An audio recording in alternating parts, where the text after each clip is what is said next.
Students, I hope आप सब अच्छे होंगे, घर पे सेफ़ होंगे। कोरोना वायरस की वजह से पहले ही ऑलरेडी स्टडीज़ में लेट हो गए, सो अब हम थोड़ा सा पढ़ाई कर लेते हैं। ओके, सो +1 में आपने जैसा भी किया अच्छा था, चलो ठीक है, जैसा भी हुआ। लेकिन अब +2 है, सो आपको ध्यान देना होगा स्टडीज़ में। ओके, सो हम फिज़िक्स का स्टार्ट करते हैं।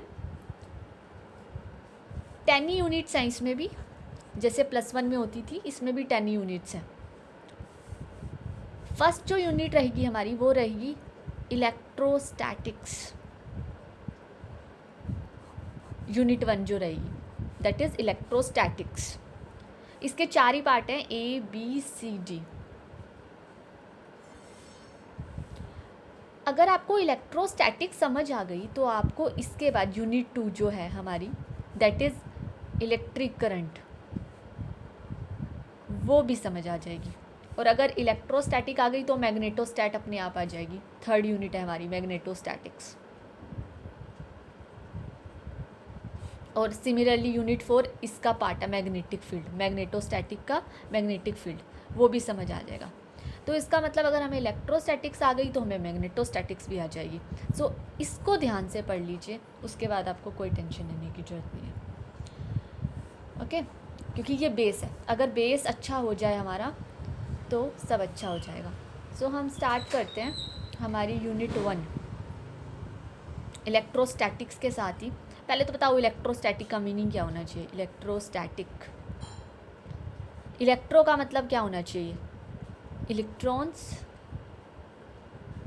इलेक्ट्रो से मतलब हमारा इलेक्ट्रॉन से है ना। और स्टैटिक मतलब, स्टैटिक का मतलब होता है जो चीज़ टाइम के साथ चेंज ना हो, विच do not change with time, that is जो चीज़ रेस्ट पे रहे। स्टैटिक मतलब रेस्ट पे रहना, टाइम के साथ जो चीज़ चेंज नहीं हो रही, that is static only. Okay, so इसका जो ए पार्ट हम पढ़ेंगे यूनिट 1 का that is electrostatic charges. Electrostatic charges, electro मतलब इलेक्ट्रॉन, स्टैटिक मतलब which do not change with time, and charges आपको पता है नेचर में 2 ही टाइप के चार्ज हैं, पॉजिटिव एंड नेगेटिव। अगर इस 2 चार्जेस के साथ डील करना आ जाए तो फिर हमें सब आ जाएगा, इलेक्ट्रोस्टैट समझ आ जाएगी, आई मीन टू से। ओके, सो फर्स्ट टॉपिक जो है वो इंट्रोडक्शन ही है फर्स्ट ऑफ ऑल। तो आप प्रदीप्स में से अपने अच्छे से नोट्स प्रिपेयर करिएगा और हम इंट्रोडक्शन से ही स्टार्ट करते हैं। अच्छे होने चाहिए आपके नोट्स। ओके, आपने देखा है क्या होता है, जैसे ग्लास रोड, मान लो ग्लास रोड, कोई रोड ले लो आप, उसको आप रब करो सिल्क क्लॉथ के साथ। 10th में भी आपने पढ़ा है, मैंने पढ़ाया भी है जो स्टूडेंट थे 10th क्लास में। ग्लास रोड अगर हम उसको रब करें सिल्क क्लॉथ के साथ तो क्या होता है, चार्जेस का ट्रांसफ़र, चार्जेस ट्रांसफ़र हो जाते हैं, ट्रांसफ़र। या हम ऐसे कह सकते हैं, जैसे आपने घर में देखा होगा, अगर आप कॉम्ब करते हो और अगर आप उसको रब करते हो अपने ड्राई हेयर्स के साथ तो व्हाट हैपेंड, रब करने के बाद अगर हम कॉम्ब के पास पीस ऑफ पेपर ले जाएं, छोटे छोटे पीस ऑफ पेपर ले जाएं, तो वो उसको अट्रैक्ट करने की प्रॉपर्टी रखता है या नहीं रखता। उसमें कुछ चार्ज एक्वायर हो जाता है, अट्रैक्ट क्यों करे, बिकॉज चार्ज एक्वायर कर दिया। अब देखिए जो हमारी कॉम्ब है वो तो क्या है, एक इंसुलेटर है, प्लास्टिक है, फिर भी उसने चार्ज एक्वायर कर दिया। Why, it is all due to rubbing, rubbing के कारण ना, रब किया हमने बॉडी को हमने रब किया and we acquire the charge. Similarly हम कोई भी 2 ऑब्जेक्ट को अगर रब करते हैं, किसी भी 2 ऑब्जेक्ट को जिसमें चार्ज का ट्रांसफ़र हो सके, तो उसमें क्या होगा, आपका चार्ज एक्वायर हो जाएगा। बस यही इलेक्ट्रोस्टैटिक है।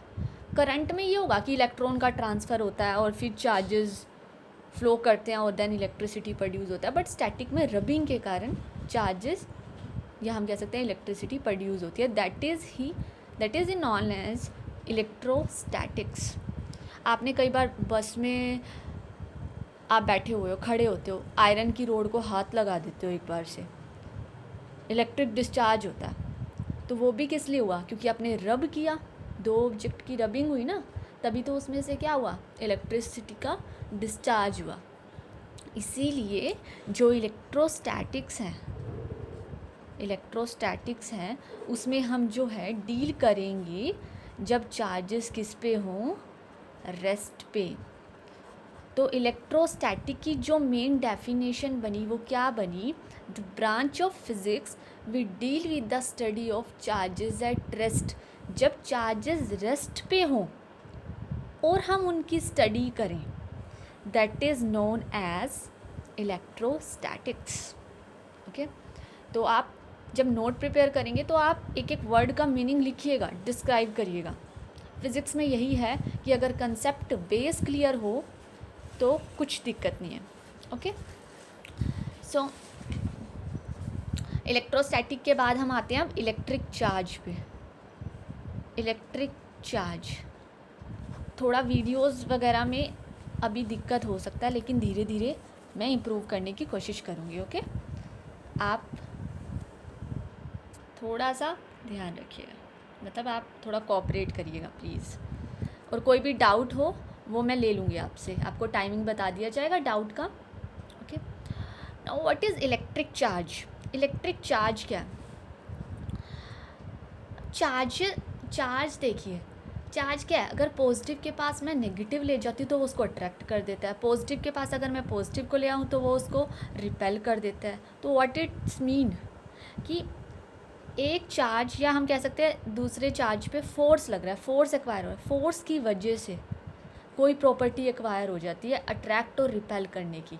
तो चार्ज की यही डेफिनेशन है कि charge is something possessed by material object, की किसी ऑब्जेक्ट की प्रॉपर्टी है that make it possible to attract और रिपेल समथिंग, कि कोई चीज़ अट्रैक्ट हो या रिपेल हो, उसे हम क्या कहेंगे?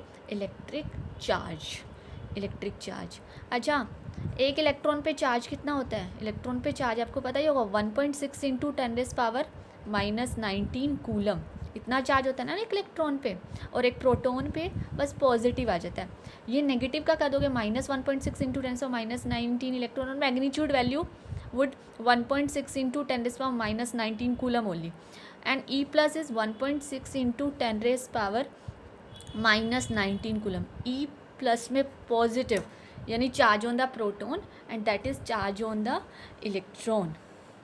ओके, अब देखिए मास क्या होता है? इलेक्ट्रॉन का मास ऑफ इलेक्ट्रॉन क्या होता है? 9.1 इंटू 10⁻31 kg। मन में बोल रहे होंगे, अच्छे स्टूडेंट्स बोल रहे होंगे, कल्पना बोल रही होगी, कल्पना और ज्योति और Aahna, congratulations to 3 of you, आपकी इतनी अच्छी पोजीशन आई है। बच्चे कीप इट अप, ऐसे ही इम्प्रूव करिएगा। Okay, mass of the electron 9.1 into 10⁻31 kg, and mass of proton कितना होता है? कितना होता है मास प्रोटॉन पे? 1.67 into 10⁻27 kg। And what is the mass on the neutron? That is 1.67। आप देखिए यहाँ पर 672 आ जाता है और यहाँ पर 674 आ जाता है इंटू 10⁻27 kg, बाकी सब सेम है। 672 मास प्रोटॉन का और न्यूट्रॉन का 1.674, बस यही डिफरेंस होता है। बाकी जो प्रोटॉन का मास और न्यूट्रॉन का मास है वो ऑलमोस्ट सिमिलर होता है, बट जो इलेक्ट्रॉन का मास है दैट इज़ 9.1 इंटू 10⁻31 kg। अब एक बात बताइए, आप कहोगे मैम 2 इलेक्ट्रॉन्स हैं वो आपस में रिपेल करते हैं। सोचने वाली है बात कि हाँ जी रिपेल तो करते हैं, हाँ भाई क्योंकि चार्जेस की प्रॉपर्टी है। लेकिन मैं कहती हूँ इलेक्ट्रॉन के पास मास भी होता है तो ये अट्रैक्ट भी करने चाहिए।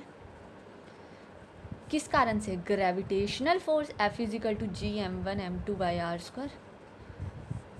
अट्रैक्ट भी तो कर सकते हैं, ऐसा क्यों नहीं हुआ?